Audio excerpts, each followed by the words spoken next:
پہلا سوال یہ ہے کہ شعبان کے اندر 15 شعبان کو یا اس کے علاوہ بھی ہمارے یہاں کھانا بنایا جاتا ہے، حلوے بنائے جاتے ہیں، اس کے بعد ختم دیا جاتا ہے یا قرآن کی تلاوت کی جاتی ہے۔ یہ ختم کا کھانا حلال ہے حرام ہے؟ میں سمجھا دیتا ہوں، حرام کہنے کی تو کوئی وجہ نہیں ہے۔ دیکھیے گا اس پہ کیوں حرام کہا، زیادہ سے زیادہ آپ کے سامنے ایک کھانا ہے، اس پر آپ نے قرآن کی تلاوت کی۔ یہ ضرور ڈیبیٹ ہو سکتی ہے کہ یہ چیز مشروع ہے یا یہ چیز مشروع نہیں ہے، لیکن وہ کھانا حرام ہو گیا، یہ جرات ہم کر نہیں سکتے۔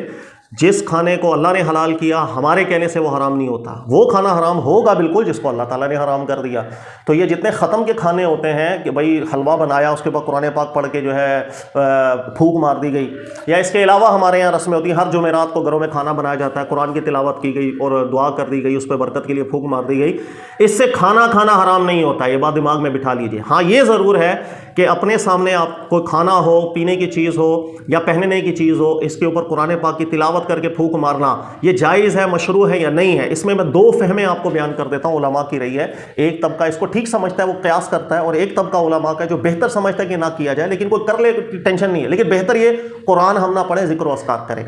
یہ ایسا اختلاف کیوں ہوا، یہ میں وجہ آپ کو بتاتا ہوں۔ وجہ یہ ہے کہ اللہ کے نبی صلی اللہ علیہ وآلہ وسلم سے کئی دفعہ یہ امر ثابت ہے کہ نبی پاک صلی اللہ علیہ وسلم کے سامنے صحابہ کرام ہوتے ہیں، کھانا کھانے کی چیزیں کم ہوتی تو اللہ کے نبی علیہ الصلوۃ والسلام ان کھانے کی چیزوں کو سامنے رکھتے، دعا کرتے، برکت کے الفاظ پڑھتے،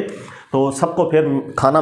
اکٹھا کر کے پھر سب کو حکم دیتے کہ مل کے سب کھائیں، تو سب کا پیٹ بھی بھرتا، سب کو برکت بھی نصیب ہوتی۔ اللہ کے نبی صلی اللہ علیہ وسلم سے کھانے پر برکت کی دعائیں پڑھنا، اس چیز کا ثبوت ہمیں بالکل ملا ہے، اس میں کوئی مسئلہ نہیں ہے۔ پرابلم صرف یہ ہے کہ کھانا سامنے رکھ کے اللہ کے نبی علیہ السلام نے کبھی قرآن کی تلاوت کی ہے، اس چیز کا ثبوت بظاہر لفظوں کے اندر موجود نہیں ہے۔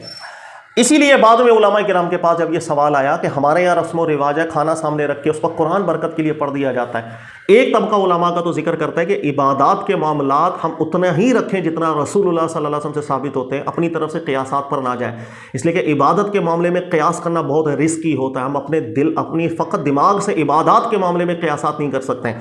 دیکھیے اس کی وجہ ہے، رکوع میں قرآن پڑھنے میں کیا پرابلم ہے اگر ہم نماز پڑھیں، سجدے میں قرآن پڑھنے میں کوئی پرابلم لگ رہی ہے؟ حالانکہ جس وقت انسان سجدہ کرتا ہے اللہ کے سب سے زیادہ قریب ہو جاتا ہے،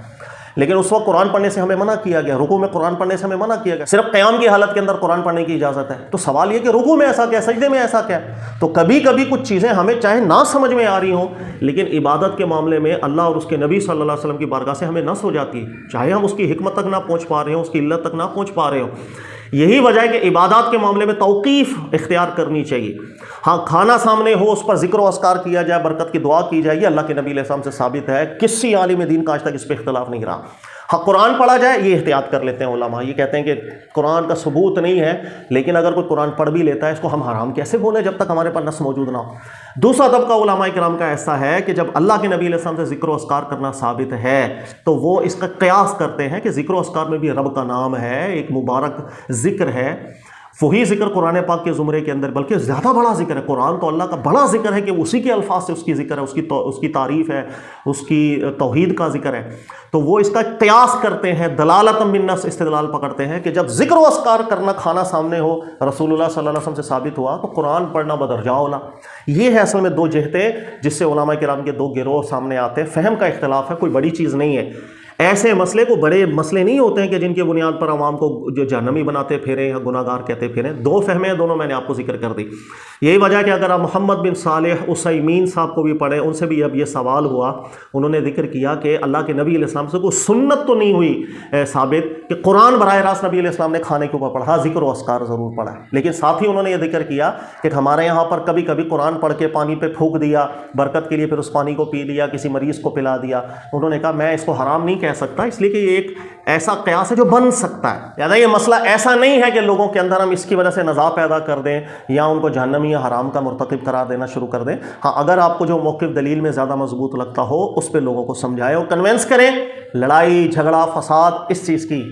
اس سے احتیاط کریں۔ اللہ تعالیٰ سمجھنے کی توفیق دے، جزاک اللہ۔